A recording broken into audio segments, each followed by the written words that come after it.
মার্কিন রাষ্ট্রপতি mister Donald Trump অতি সম্প্রতি বাংলাদেশ নিয়ে তিনি একটি বিস্ফোরক মন্তব্য করেছেন।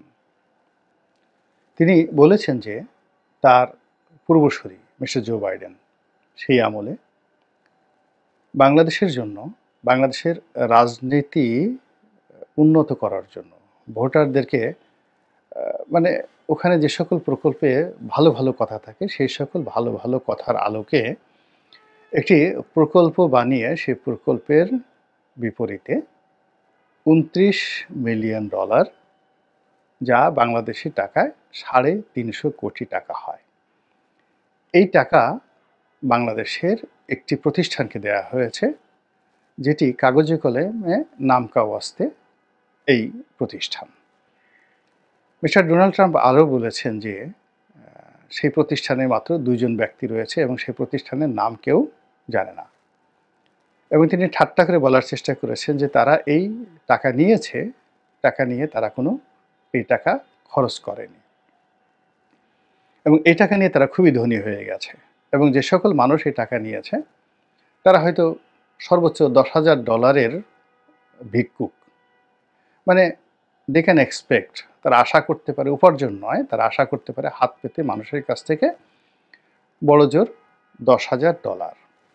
তো সেই $১০,০০০ মানে ১০ লাখ টাকা সর্বোচ্চ তারা আশা করতে পারে। তো সেখানে তারা হঠাৎ করে রাতারাতি যখন এতগুলো টাকা পেয়ে গেল, মানে $২৯ মিলিয়ন যখন পেয়ে গেল, ৩৫০ কোটি টাকা, তখন একেবারে প্রকাশ্য দিবালোকে মুহূর্তের মধ্যে তারা চেক পাওয়ার সঙ্গে সঙ্গে তারা ধনী হয়ে গেল। এরপর তিনি ঠাট্টা করে বললেন যে খুব দ্রুত বা শীঘ্রই এই ধনী ব্যক্তিদের নাম বিশ্বের নামকরা একটি বিজনেস ম্যাগাজিনে প্রচ্ছদ হিসেবে আসবে। এটা তিনি বলেননি যে তিনি প্রকাশ করে দিবেন কারা কারা এই টাকা নিয়েছে, তাদের নাম। তিনি জাস্ট ঠাট্টা করে বলেছেন যে যেহেতু তারা এত অল্প সময়ের মধ্যে জাস্ট একটা চেক লেখা হয়েছে আর সেটা তারা গ্রহণ করেছে আর সেই টাকাটি তাদের অ্যাকাউন্টে ট্রান্সফার হয়েছে, এটি হয়তো বড়জোর ২৪ ঘন্টা। তো ২৪ ঘন্টার মধ্যে বা আরও কম অল্প সময়ের মধ্যে কোনো একটি মানুষ ৩৫০ কোটি টাকা যে বিস্ময়করভাবে অর্জন করলো, এটি নিঃসন্দেহে একটা বড় সফলতা, তাদের একটা কৌশল। এবং তাদের এই কৌশলের উৎস কি, কীভাবে তারা আমেরিকার মতো একটা রাষ্ট্রকে বুদ্ধ বানিয়ে ফেললো, বেকুব বানিয়ে ফেললো, এবং কি করে তারা নিজেরা ইঁদুর হয়ে বা বিড়ালের মতো ছোট হয়ে, সুহাকি তারা হয়ে সিংহ আকার ধারণ করে পুরো আমেরিকার প্রেসিডেন্টকে তারা বিমুগ্ধ করে ফেললো যে এই লোকদেরকে যদি ৩৫০ কোটি টাকা দেওয়া হয় তাহলে আমেরিকার জন্য বিরাট একটা উপকারের বিষয়বস্তু হয়ে দাঁড়াবে। তো এই কথা বলতে গিয়ে তিনি ভারতের কথাও বলেছেন যে ভারতে একইভাবে $২১ মিলিয়ন দেওয়া হয়েছে। আবার ভারতের পক্ষ থেকে বিভিন্ন লোকজন বলার চেষ্টা করেছেন যে $২১ মিলিয়ন দেওয়া হয়েছে, ভারতের মতো রাষ্ট্রে সেটা দরকার নেই, এটা খুব অল্প টাকা ভারত রাষ্ট্রের জন্য। তো এই টাকাগুলো দেওয়া হয়েছে USAIDর মাধ্যমে, মূলত বাংলাদেশে তাদের যে মিশন ছিল 007 মিশন ছিল জো বাইডেনের, শেখ হাসিনা সরকারকে হটানোর জন্য, পতনের জন্য, জনমত সৃষ্টি করা, ক্যাডার সৃষ্টি করা, তারপরে সেখানে সন্ত্রাস তৈরি করা এবং নানা রকম কর্মকাণ্ড, একটি সরকারকে অস্থির করে তোলার জন্য যা যা করার দরকার সেই জিনিসগুলো করার জন্য তারা বিকল্পভাবে সরাসরি বাংলাদেশের তাদের যারা এজেন্ট রয়েছে তাদেরকে দিয়েছে। আর ভারতীয় তাদের যে এজেন্ট রয়েছে তাদের মাধ্যমে দিয়ে ওই এজেন্টদেরকে আবার বলা হয়েছে যে তোমরা এই অর্থ বাংলাদেশে বিনিয়োগ করো। এইরকম কথাবার্তা চলছে। ঘটনা যাই হোক না কেন, বাংলাদেশে এই টাকা যারা নিয়েছে তারা বেঈমান, তারা মুনাফিক, তারা বিশ্বাসঘাতক, তারা দেশদ্রোহী, এই হিসেবেই বর্তমানে তাদেরকে সবাই চিহ্নিত করার চেষ্টা করছে, তাদেরকে গালাগাল দিচ্ছে, তাদেরকে খুঁজছে কে সেই বেঈমান, কে সেই মুনাফিক, কে সেই মির্জাফর, তাদের নাম জানতে চাচ্ছে এবং সামাজিক মাধ্যমে যে যার মতো করে মন গড়া বক্তব্য দিচ্ছে এবং অনেকের জীবন হারাম করে দিচ্ছে। অনেকে সেই শেখ হাসিনার জমানার অনেকের ছবি দিয়ে বলছে এরা খেয়েছে এই টাকা।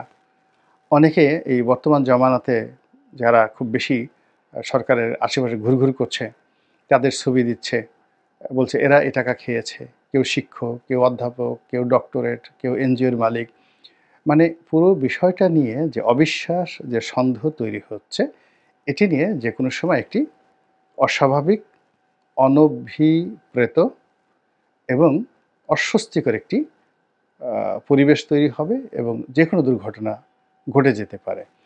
এবং আমেরিকার যে উদ্দেশ্য, সেই উদ্দেশ্য হলো যে এইভাবে পানি ঘোলা করে দেওয়া। মিস্টার ডোনাল্ড ট্রাম্প যে এই কথাগুলো বলেছেন, তিনি যে একেবারে নেহায়েত পাগলের মতো এই কথা বলেছেন, নট লাইক দ্যাট। বোঝার চেষ্টা করুন যে আমেরিকার মতো একটি রাষ্ট্র, আপনারা যারা আমেরিকাতে থাকেন, আপনাদের ঘনিষ্ঠ বন্ধু-বান্ধব বাদ দিয়ে ধরুন আমেরিকার যে এলিট সোসাইটি রয়েছে, তাদেরকে ঢাকা সম্পর্কে, বাংলাদেশ সম্পর্কে জিজ্ঞেস করেন, খুব অল্প লোক এখনো পর্যন্ত বাংলাদেশ সম্পর্কে তারা জানে। বেশিরভাগ লোক বলে ওটা ইন্ডিয়া। তো সেখানে মিস্টার ডোনাল্ড ট্রাম্প বাংলাদেশের নাম যেভাবে উচ্চারণ করছেন বারবার, বাংলাদেশকে নিয়ে যেভাবে টুইট করেছেন, শেখ হাসিনার সেই পতনের পরপরই এবং তার ক্ষমতা লাভের আগের থেকেই এটির পেছনে একটি সুদূর প্রসারী পরিকল্পনা রয়েছে।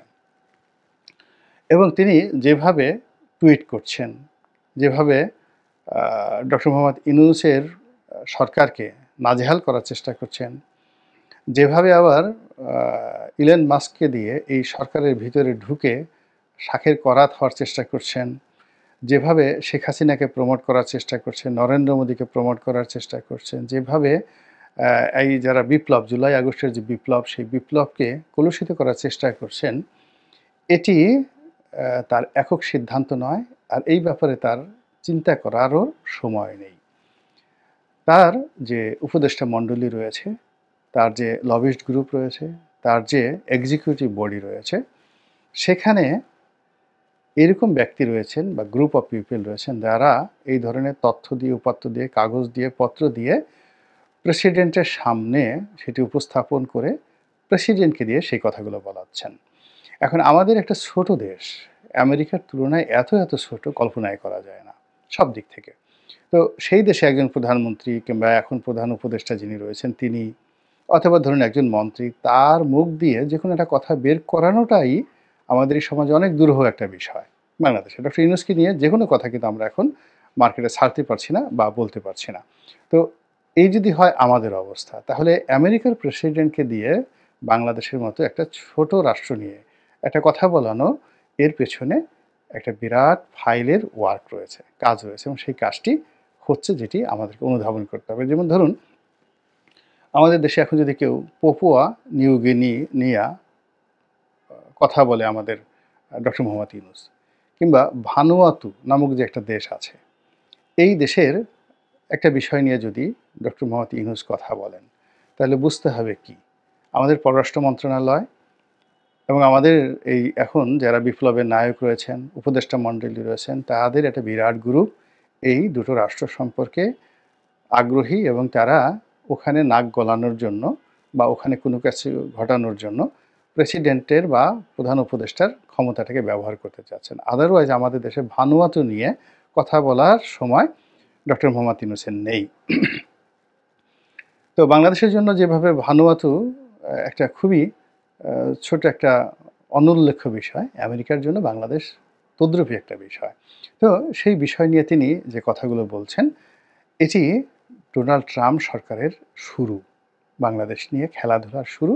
এই খেলাধুলা এখানে থামবে না এবং এই খেলাধুলা সহজে শেষ হবে না, এবং এই খেলার পেছনে আরও বড় কিছু অপেক্ষা করছে। এটি এখন যারা রাষ্ট্র ক্ষমতা আছে তাদেরকে এটা বুঝতে হবে। দ্বিতীয়ত, আমাদের এই দেশে আমরা যাদেরকে এখন এই টাকা গ্রহণকারী বেঈমান বলছি, মুনাফিক বলছি, বিশ্বাসঘাতকতার কথা বলছি, আমাদের দেশ একমাত্র দেশ যে দেশে মীর জাফররা বহুবার রাষ্ট্র ক্ষমতায় বসেছে। অন্য কোনো দেশে এইভাবে রাষ্ট্রীয় স্বীকৃতিপ্রাপ্ত ট্রেইটর তারা কখনোই ক্ষমতায় বসেনি। কিন্তু আমাদের কি হয়, প্রায় ৩০-৪০ বছর, ৫০ বছর পরপরই আমাদের একজন করে জাতীয় বেঈমান তৈরি হয়ে যায়। মীর জাফরের মতো যেমন খন্দকার মোশতাক তৈরি হয়েছে, আবার মোশতাকের মতো করে আরও অনেকে তৈরি হয়েছে ৮০ দশকের পরে। আমি এখন যেহেতু তারা অনেকে জীবিত, আমি সেই নামগুলো বলবো না। রাজনৈতিক দলের মধ্যে বেঈমান তৈরি হয়, মুনাফিক তৈরি হয়। আমরা ১/১১-র সময় দেখেছি। আবার এই যে এখন যে একটা প্রক্রিয়া চলছে, ২/১১-র যে একটা প্রক্রিয়া চলছে, এই সময়টিতে আগামী কয়েক মাসের মধ্যে আপনি বিএনপির এবং আওয়ামী লীগের অনেক পরিচিত মুখের এমন সব বেঈমানি, এমন সব মুনাফিকি আপনারা দেখতে পাবেন, যেটি আপনি আমি এতটা স্তম্ভিত হব তাদের কথা শুনে, তাদের কর্মকাণ্ড দেখে, যেটি এই মুহূর্তে আপনি আমি কল্পনাও করতে পারছি না। কিন্তু এই বাংলাদেশটা আসলে বেঈমান মুনাফিক মির্জাফরদের একটা উর্বর ভূমি।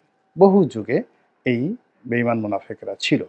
তো কাজেই শেখ হাসিনার সরকারকে পতন ঘটানোর জন্য যেমন তার দলের মধ্যে বেঈমান ছিল, দলের বাইরে বেঈমান ছিল, সাধারণ মানুষের মধ্যে বেঈমান ছিল, রাজনৈতিক দলের মধ্যে বেঈমান ছিল, যারা কেবলই মাত্র নিজেদের রাজনৈতিক স্বার্থ নিয়ে চিন্তা করেনি, কেবলই মাত্র নিজেদের ব্যক্তিগত স্বার্থ নিয়ে চিন্তা করেনি, তারা তাদের স্বার্থের জন্য বা সামান্য কিছু টাকার জন্য সেন্ট মার্টিনকে বিক্রি করে দেওয়া, পার্বত্য চট্টগ্রামকে অশান্ত করে দেওয়া, রোহিঙ্গাদেরকে দিয়ে অনাথ সৃষ্টি তৈরি করে একটি নতুন রোহিঙ্গা রাষ্ট্র তৈরি করা, ভারতের সাথে দালালি করে চিকেন নেক, ফেনী নেক, মানে ফেনীর যে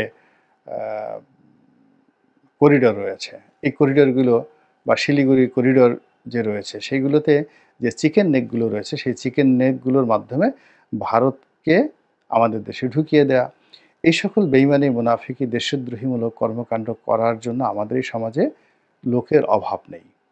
এদের অনেকের বাহারি পোশাক আছে, অনেকের হাতে অস্ত্র আছে, অনেকের হাতে অর্থ আছে, অনেকের ক্ষমতার চেয়ার আছে, এবং তারা সেই কাজগুলো অতীতে যেভাবে ম্যাটিকুলাসলি তারা করেছেন, এখনও তারা কিন্তু সেই কাজগুলো করে যাচ্ছেন। অতীতে বাইডেনের জন্য করেছেন $29 মিলিয়ন নিয়ে, এখন বিনা পয়সায়, অথবা দেখা গেল 29-এর ডবল টাকা নিয়ে, অর্থাৎ $58 মিলিয়ন নিয়ে ট্রাম্পের কাছ থেকে নিয়ে এখন নতুন বেঈমান, নতুন মুনাফিক, নতুন বিশ্বাসঘাতক কিন্তু আলটিমেটলি তৈরি হয়ে গেছে। এবং এই বিশ্বাসঘাতকরা প্রথমে যে কাজ করবে, আগের মীর জাফরদেরকে মেরে ফেলবে, মেরে তারপরে নিজেরা সেই যে ট্রাম্পের যে মাস্টার প্ল্যান সেটা বাস্তবায়ন করবে। এবং সেটা কতটা ক্রুশিয়াল আপনি চিন্তা করুন। জো বাইডেন সাহেব অনেকটা লিবারেল ছিলেন, ভদ্রলোক ছিলেন ডেমোক্র্যাটরা। তো তিনি ইউরোপের স্বার্থ এবং ইউরোপের সঙ্গে আমেরিকার যে বন্ধুত্ব, এটির কৌশলগত দিক বিবেচনা করে ইউক্রেনকে সহযোগিতা করেছেন। আমি যে কোনো যুদ্ধকে সমর্থন করি না, কিন্তু তিনি কখনোই বলেননি যে আমি তোমাকে $10 দেব, বিনিময়ে আমাকে $20 সেই তোমার স্বর্ণ, রৌপ্য মুদ্রা দিয়ে দিতে হবে। বা আমাদের দেশে অনেক সময় হয় না যে ঠিক আছে, ওই যে আলেপ যে পুলিশ কর্মকর্তা, র্যাব কর্মকর্তা, সে স্বামীকে ক্রস ফায়ারে ফেলে দেওয়ার কথা বলে স্ত্রীকে যেভাবে ধর্ষণ করেছে, সেই ধর্ষণটাকে নিয়ে আমরা যেভাবে নিন্দা জানাচ্ছি, তার চেয়ে নিন্দনীয় যখন আপনাকে গান পয়েন্টে রেখে, যুদ্ধের মধ্যে রেখে যদি বলা হয় আপনার বাড়িটা লিখে দিন, আপনার ঘরে যে টাকা রয়েছে সেটি আমাকে দিন, আপনার ব্যাংক ব্যালেন্স আমাকে দিন, এটি ওই ধর্ষণের চাইতে কোনো অংশে কম নিষ্ঠুর নয়। এখন ইউক্রেন এবং রাশিয়ার যে যুদ্ধ, এই যুদ্ধে যদি আমেরিকার মদত না থাকতো, ইউরোপের মদত না থাকতো, জেলেনস্কি কোনোদিন সাহস পেতেন না, কোনোদিন সাহস পেতেন না রাশিয়ার সঙ্গে যুদ্ধ করার জন্য। এখন সেই যুদ্ধে নামিয়ে পুরো ইউক্রেনকে তছনছ করে দেওয়া হয়েছে। তছনছ করে দিয়ে এখন ট্রাম্প এসে বলছেন যে আমরা $300 বিলিয়ন ওখানে খরচ করেছি, এবং সেটি কিন্তু ক্যাশ খুব অল্প, বেশিরভাগই তারা অস্ত্র দিয়েছে, যে অস্ত্রগুলো তারা তৈরি করেছে পৃথিবী ধ্বংস করার জন্য। এই $300 বিলিয়ন প্যাট্রিয়ট ক্ষেপণাস্ত্র থেকে শুরু করে, কামান থেকে শুরু করে অনেক যুদ্ধবিমান তারা সেখানে দিয়েছে। এবং অবাক করার ব্যাপার হলো যে এর একটা বিরাট অংশ আবার ইরানে চলে গেছে ভয়ঙ্করভাবে, যেখানে ইউক্রেনের এই যাকে বলা হয় সৈনিকরা পরাজিত হয়েছে। এবং এই যুদ্ধে রাশিয়া পৃথিবীর বিভিন্ন দেশ থেকে ভাড়াটিয়া সৈন্যদেরকে ব্যবহার করছে, এবং এই সৈন্যরা যে সকল যুদ্ধে জয়লাভ করেছে তারা আবার এই সকল অস্ত্র চড়া মূল্যে ইরানের কাছে বিক্রি করে দিয়েছে এবং ইরান এই সকল প্রযুক্তি ব্যবহার করে আবার সেই প্রযুক্তি দিয়ে আমেরিকার বিরুদ্ধে যুদ্ধ করার জন্য এখন রীতিমতো প্রস্তুত হয়ে গেছে। তো এই হলো বিশ্ব রাজনীতির ভয়ঙ্কর খেলা এবং সেই খেলায় মিস্টার ট্রাম্প ক্ষমতায় এসে প্রথমে তিনি বললেন ২৪ ঘন্টার মধ্যে যুদ্ধ বন্ধ করবেন। এরপর তিনি মিস্টার পুতিনের সঙ্গে কথা বললেন। তারপর ইউক্রেনকে চাপ দিলেন। চাপ দিয়ে ইউক্রেনের জেলেনস্কিকে স্বৈরাচারী বললেন। তারপরে তাকে ভাড় বললেন। আপনারা জানেন যে তিনি মূলত একজন চলচ্চিত্রের কমেডিয়ান, নায়ক। আমাদের যেমন হাবা হাসমত আছে, ওইরকম হাবা হাসমত প্রকৃতির চরিত্রে তিনি অভিনয় করেন। খুবই জনপ্রিয় ছিলেন। কিন্তু সেই দেশে তার অবস্থান স্বৈরাচারী, অর্থাৎ তিনি জোর করে ক্ষমতা দখল করেছেন এবং জনগণের সমর্থন তার নেই। তো সেই যুদ্ধটা ইউরোপ মূলত তাকে যে শেখ হাসিনাকে যেভাবে ভারত ব্যবহার করেছে, ওইভাবে ইউরোপ তাকে ব্যবহার করেছে রাশিয়ার বিরুদ্ধে এবং সেই ব্যবহার করে পুরো দেশ জাতিকে যুদ্ধে নামিয়ে দিয়ে এখন মিস্টার ট্রাম্প বলছেন যে আমরা সাহায্য দিতে পারি, দেব, তবে শর্ত হলো ইউক্রেনকে সে আমাদের $300 বিলিয়ন যে খরচ তার মূল্য বাবদ $500 বিলিয়ন যে দুর্মূল্যের যে খনিজ সম্পদ রয়েছে, পৃথিবীর সবচেয়ে দামি খনিজ সম্পদগুলো কিন্তু এখন সেই ইউক্রেনে রয়েছে। আপনার অবাক হয়ে যাবেন যে স্টিলের মধ্যে এবং গোল্ডের মধ্যে হাইয়েস্ট গ্রেডের কিছু গোল্ড রয়েছে, ডায়মন্ড রয়েছে এবং স্টিল রয়েছে।